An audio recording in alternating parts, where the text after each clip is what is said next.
40 కోట్ల మందిని పేదరిక నుంచి బయటికి తీసుకొచ్చిన చరిత్ర నరేంద్ర మోడీదైతే, ట్రంప్ తీసుకున్న దరిద్రపు యుద్ధ నిర్ణయం కారణంగా 25 లక్షల మంది మళ్ళీ పేదరికంలోకి వెళ్ళబోతున్నారన్నటువంటిది తాజా లెక్క.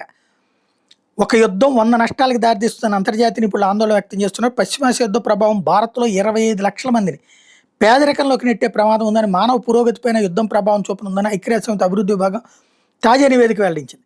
యుద్ధం కారణంగా ఆసియా పసిఫిక్ అంతటా మానవాభివృద్ధిపై తీవ్ర ప్రభావం పడనుందని తెలిపింది. ప్రధానంగా ఇంధన రవాణా ఖర్చులు భారీగా పెరగడంతో అన్ని రకాల వస్తువుల ధరలు విపరీతంగా పెరగనున్నాయని పేర్కొంది. ఇది సాధారణ ప్రజల కొనుగోలు శక్తిని క్షీణించేలా చేస్తుందని నివేదిక తెలిపింది. ఆహార భద్రత సమస్యగా పరిణమించే అవకాశం ఉందని, ప్రభుత్వాలపై ఆర్థిక భారం పెరగనుందని వివరించింది. ప్రస్తుతం భారతదేశంలో 35.15 కోట్ల మంది పేదరికంలో ఉండగా, సంక్షోభం కారణంగా ఈ సంఖ్య 35.4 కోట్లకు చేరుతుందని పేర్కొంది.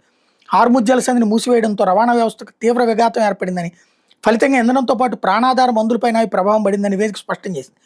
భారత్లో వైద్య పరికరాలు, మందుల ధరలు 50% మేరకు పెరగనున్నాయని పేర్కొంది. ఇప్పటికే ఔషధాల ధరలు అంటే మందుల ధరలు 10 నుంచి 15% పెరిగిన విషయాన్ని ప్రస్తావించింది.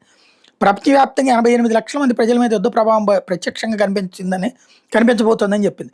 యుద్ధంతో ఆసియా పసిఫిక్ దేశాలు $299 బిలియన్ మేరకు ఆర్థికంగా నష్టపోతాయని యుఎన్డిపి తన ప్రాథమిక నివేదికలో చెప్పింది.